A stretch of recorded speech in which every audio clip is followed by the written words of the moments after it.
The unopened bank foreclosure notice sat on the edge of Julian's kitchen table, bathed in the harsh, uncompromising light of a Tuesday afternoon, signaling the definitive end of the woodworking shop his grandfather had built 6 decades prior. After 3 exhausting years of drowning in quiet grief following his wife Maeve's sudden passing, Julian had allowed his life to slowly dismantle itself, choosing total isolation over the painful reality of moving forward. He was staring at the paper with a numb, heavy heart, feeling as though he had officially run out of reasons to try, when a sudden, confident knock echoed through the sunlit glass of his patio door. Standing on his back deck under the bright midday sun was his neighbor, Clara, wrapped tightly in an oversized white bathrobe with 2 large beach towels slung over her arm, declaring through the glass with an unyielding smile that he was not getting in that hot tub alone. Before we continue this story of unexpected connection and quiet healing, if you believe in kindness, forgiveness, hope, and second chances, please take a moment to like this video, leave a comment, share it with someone who might be fighting a silent battle today, and subscribe to our channel to become a part of our supportive family. For nearly 2 years, Julian had viewed Clara as nothing more than a polite acquaintance who lived on the other side of the cedar fence, someone he exchanged brief, polite nods with while retrieving the morning mail. Clara was a woman in her late 30s whose cheerful exterior hid her own history of quiet resilience, having rebuilt her life in their quiet suburban neighborhood after surviving a devastating personal loss of her own a few years prior. She had watched from her kitchen window as Julian's lawn became overgrown, as his workshop lights remained dark for months at a time, and as the cheerful man who once spent his weekends restoring antique furniture transformed into a shadow of himself. On this particular sunny afternoon, Clara had seen the courier deliver the official bank envelope to Julian's front porch, and she recognized the dangerous, vacant look in his eyes when he took it inside, knowing from her own past experience that silence and isolation were the most hazardous places a broken heart could dwell. Without waiting for an invitation, Clara slid open the patio door, her presence instantly filling the quiet, stagnant house with a wave of fresh air and warm daylight. She did not offer empty platitudes or ask how he was holding up, knowing that such questions only forced grieving people to build higher walls.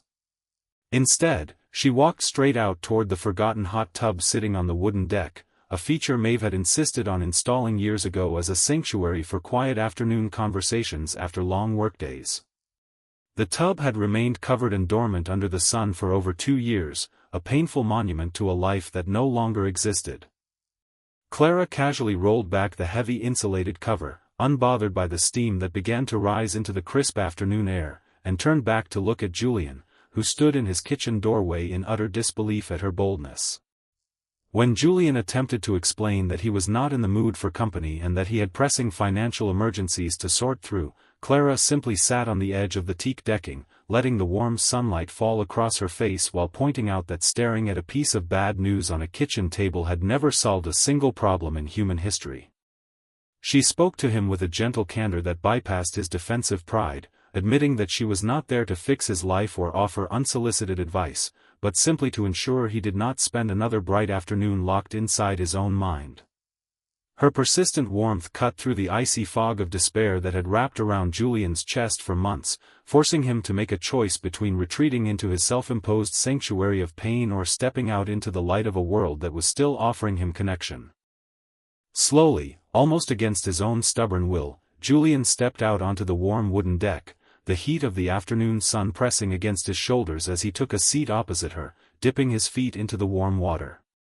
For the first hour, very few words were exchanged, but the heavy, suffocating weight that had rested on Julian's shoulders began to lighten under the simple comfort of shared presence. Clara began to share stories of her own journey through grief, describing the agonizing months after losing her elder brother Harrison, and how she had eventually learned that honoring the people we lose does not mean abandoning our own right to live. Listening to her speak openly in the bright light of day, without shame or emotional performance, allowed Julian to realize for the first time how deeply he had conflated his grief with a sense of personal failure. As the afternoon progressed, Clara revealed the true reason she had chosen that exact day to break through his barriers. Beyond her desire to offer neighborly comfort, she had brought news that would alter the trajectory of Julian's life. Her close friend was currently directing the restoration of the town's historic timber frame community center, a massive municipal project that had suddenly stalled because the original master carpenter had fallen ill. Knowing the extraordinary quality of Julian's past work and the deep reverence he held for traditional craftsmanship, Clara had already shown the project director photos of Julian's previous creations, securing him an interview and an immediate contract proposal that would easily pay off his outstanding debts and salvage his family shop. Sitting under the clear blue sky, looking at the envelope Clara pulled from her robe pocket containing the project details, Julian felt a surge of emotion that he had not experienced in years, a volatile mix of terror, relief, and profound gratitude. He realized that while he had been preparing to surrender to defeat, the world around him had not given up on his worth. The realization that a neighbor had cared enough to pay attention to his quiet suffering and step in at his lowest moment shattered the fortress of isolation he had spent years constructing around his heart. Forgiveness, he understood then, was not just about pardoning others, but about forgiving himself for surviving, for feeling pain, and for allowing himself to accept help when he could no longer stand alone. Before we bring this story to its final conclusion, we would love to hear your thoughts in the comments section below. What was a moment in your life when an unexpected act of kindness from a neighbor or stranger helped you find hope when you felt completely lost? If this story touched your heart today, please take a second to like this video, leave a meaningful comment about your own experiences with second chances, share this video with someone who needs a reminder that they are never truly alone, and subscribe to our channel so you can remain connected to our growing family and never miss another inspiring journey. By the time the afternoon reached its brightest peak, casting a golden glow over the quiet backyard, Julian took a deep breath of fresh air and looked across at Clara with tears of genuine hope welling in his eyes, thanking her not just for the job opportunity, but for having the courage to knock on his door when he needed it most.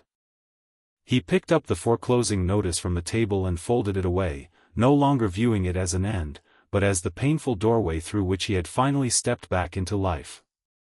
As they sat together on the sunlit deck, listening to the gentle hum of the neighborhood, Julian knew that the road ahead would still require hard work, but for the first time in 3 long years, he was no longer afraid of tomorrow.